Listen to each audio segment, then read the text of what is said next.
ചെറ്റത്തരം കാണിക്കുന്നതിനും പ്രവർത്തിക്കുന്നതിനൊക്കെ ഒരു അതിരുണ്ട്. സ്വന്തം മരുമകളാണെന്നുള്ളത് പോട്ടെ, ഒരു പെൺകുട്ടിയുടെ ജീവിതമാണ് താൻ തകർക്കാൻ ശ്രമിക്കുന്നത്. ശ്രമിക്കുമെടാ, അവളുടെ കല്യാണം മുടക്കാൻ ശ്രമിക്കുമെടാ. നീയും അവളും കാരണം എനിക്ക് നല്ലൊരു ബിസിനസ്സാണ് നഷ്ടപ്പെട്ടത്.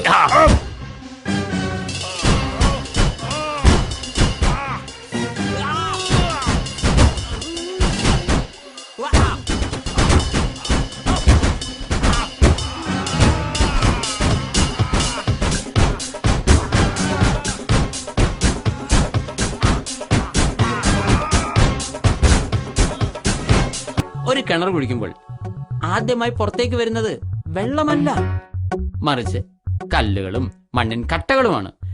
ചിലയിടത്ത് 30 അടിയിൽ വെള്ളം കിട്ടും, ചിലയിടത്ത് 60 അടി. തീർച്ചയായും എല്ലാ മണ്ണിന്റെ ഇടയിലും വെള്ളമുണ്ട്. You are correct. ഞാനൊരു രാഷ്ട്രീയക്കാരനാണ്, നമുക്ക് വീണ്ടും കാണാം. രാഷ്ട്രീയം നല്ലതാണ്, പക്ഷെ നിന്നെപ്പോലുള്ള ചെറ്റകൾ അതിനെ മലിനമാക്കി. ചന്ദനം തടി ചുമക്കുന്ന കഴുതയ്ക്ക് അതിന്റെ കനമേ അറിയൂ, ആ ചന്ദനത്തിന്റെ സുഗന്ധം അറിയില്ല. അതുകൊണ്ട് ഇവിടെ കാണാവുന്നല്ല, ഇവിടെ കണ്ടിരിക്കുന്നു പറ.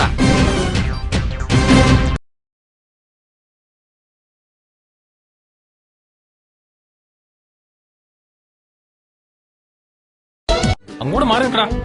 അയ്യോ സാർ, ഞാൻ അത്യാവശ്യമായി തിയേറ്റർ വരെ ഒന്ന് പോവുകയാണ്. ആരാടാ ഇത്ര സീരിയസ് ആയി ഓപ്പറേഷൻ തിയേറ്ററിൽ കിടക്കുന്നത്? ഓപ്പറേഷൻ തിയേറ്റർ അല്ല സാർ, സിനിമാ തിയേറ്റർ.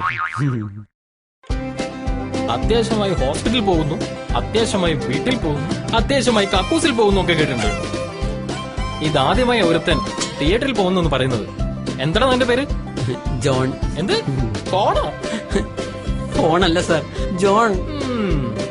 എന്താണ് നിന്റെ മുഖത്തൊരു കള്ളലക്ഷണം? അതെനിക്ക് പാരമ്പര്യമായി കിട്ടിയതാണ് സാർ.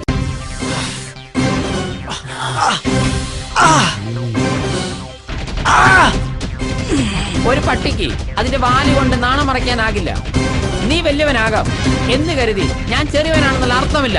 ജീവിതത്തിൽ ഒരുത്തർ ആദ്യമായിട്ടാണ് എന്റെ മേൽ കൈവെക്കുന്നത്, നിന്നെ ഞാൻ കരയിക്കും. ഒരു കോഴിയുടെ നിറം കറുപ്പാണെന്ന് കരുതി അതിടുന്ന മുട്ടയുടെ നിറം കറുപ്പാണെന്ന് തെറ്റിദ്ധരിക്കരുത്. എന്റെ മൂക്കിലൂടെ എത്ര കാലം